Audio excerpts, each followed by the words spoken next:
Welcome to Whiskey Nightcaps, the channel where we do sip before sleep.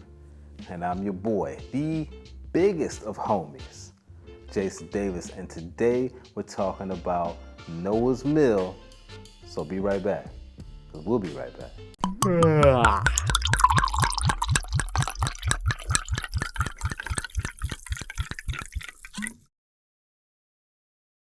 All right, man, so it's been a minute. Maybe like a week or something like that. And we're back. And we're talking about Noah's Mill bourbon whiskey, okay? Now this is coming out of the Willett camp, and it actually says that it is distilled, aged, and bottled by Willett. So they made sure that they left no question whatsoever as to their place in the production of this particular whiskey. So this is not sourced, this is actually distilled by them.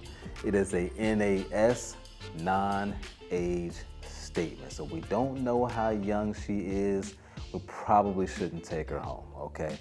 57.15 ABV.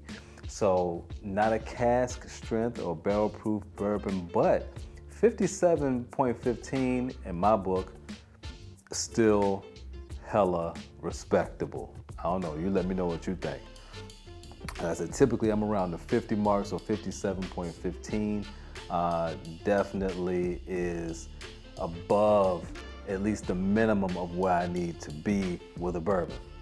Now it says on the back, Noah's Mill is a bourbon of extraordinary character and smoothest not found among younger whiskeys. So they're letting you know off the top that this is a young bourbon, which is why it's an NAS, right? Because they don't want to tell you how young this filly may be. Now I got this for about 50 bucks plus TIDAX, okay? So this is batch 20-44, and we're about to see if this thing is anything worth purchasing.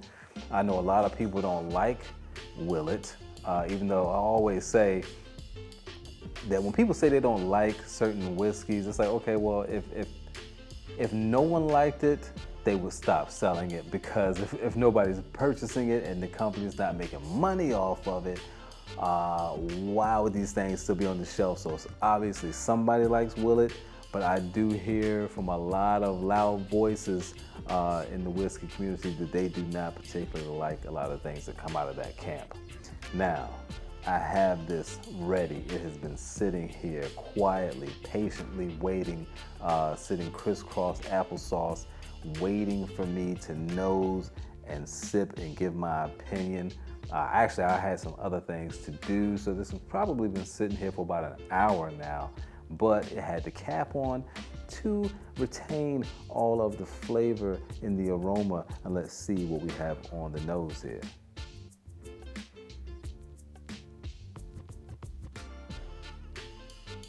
Getting some classic bourbon.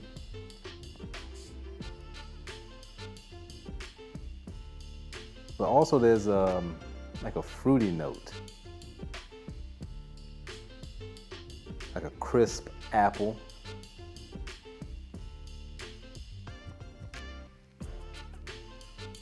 And then there is what seems to be like a roasted peanut shell, peanut buttery kind of note, layered over top of Werther's butterscotch. Definitely strong on the alcohol content level. You know, that ethanol is hitting the back of my nose, so you can't really get in too close.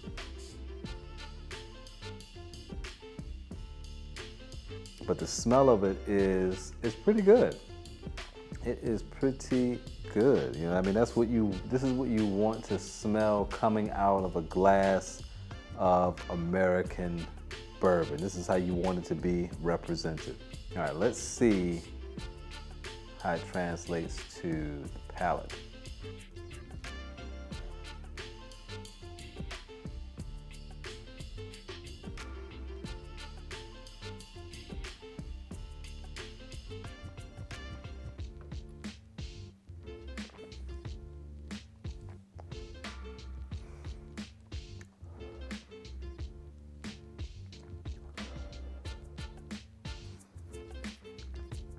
Woo! Ooh, baby, I like it raw. There is heat on this thing.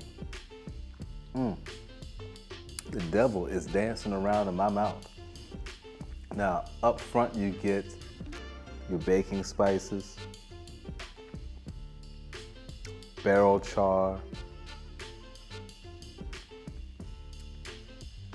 I'm not picking up vanilla, which typically I would get on a bourbon, but it's not really present. Not overly sweet, definitely dry. And on the back end is where you get that roasted peanut. But like I said, there is heat on this thing. I'm about to turn the fan on. All right, now that's, like I said, it had been resting for a while. And you know, when you let it rest, the ethanol kind of rises, and that's gonna be the first thing you get. So we'll let it sit for another second, and then we'll go back in and see if anything changes. And then I'll give you my final assessment of this bourbon. Get your wallet ready.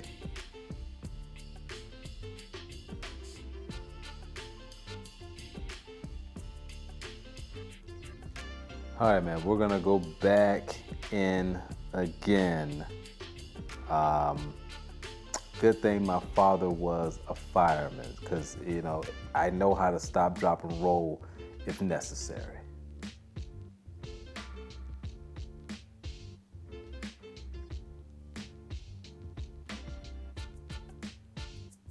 Not much has changed here. Shout out to my dad, by the way, for being an American hero as a fireman. But there's still a lot of heat on this thing. There is a lot of youth on this particular whiskey, which for a lot of people may be something that you prefer in your whiskeys. You like a little bit of that Wild Wild West roughness. Like when I think about a Wild Wild West movie and they went to the saloon and they didn't even ask for a brand of whiskey. They just say, whiskey, give me a whiskey, you know. This is how I think about it, feeling going down what they were drinking. Something that makes you just want to go out and have a shootout, or you know, have a duel at high noon. You know, that's how this is. You know, I would say that it probably, and I know this is gonna be blasphemy, but it could use a little bit of water to tamp that down just a bit. Now it's 57.15, so I don't want to do that, but if you do that, it probably wouldn't hurt it that much, but I would say it needs it. If you're asking my opinion, okay, let's back up for 1 second and say one more thing. My last video, I believe, was the 1792 Full Proof, which has an even higher percentage, but it is smoother than this, most likely due to the age. So even though there was a higher ABV in the 1792, I'm assuming it was aged a little bit longer to round off those sharp edges. This one is like, you don't want to run with this bottle in your hand because you could cut yourself if you trip. It needs a little bit more time. It needs a little bit more time in the barrel, and it probably will be a banging whiskey based on the notes that I'm getting, right? But like it feels like the lining of my throat is going down into my stomach right now. So if you ask me, at 50 plus tax, it was like 53 bucks. Is this something that I am going to purchase again? Probably not. Now, hey, I'm not saying it's a bad whiskey. I'm saying I won't buy it again. Just won't happen. All right, man. Whiskey Nightcaps. I'm about to get up out of here and finish enjoying my night because I've been out all day pretty much. But we will be back with another video. If this is your first time here, man, you know what you gotta do. You gotta hit the like button, first of all, because the algorithms stay hating on your boy, and then you gotta hit the subscribe button. But that's not it. Okay, the next step, it still costs you no money. You gotta hit that notification bell, because otherwise, how are you going to know when I drop these jewels? Tell me how. I'll wait. All right, man, so Whiskey Nightcaps, we're out of here. We'll see you in a few days. Out. Tell us down in the comments if you have had Noah's Mill or even Rowan's Creek, what you thought of it, what you take. Do you have another recommendation that you would do that's similar to this but maybe better? Let us know. Let's talk about it. Let's dialogue. I'll see you guys in a few days.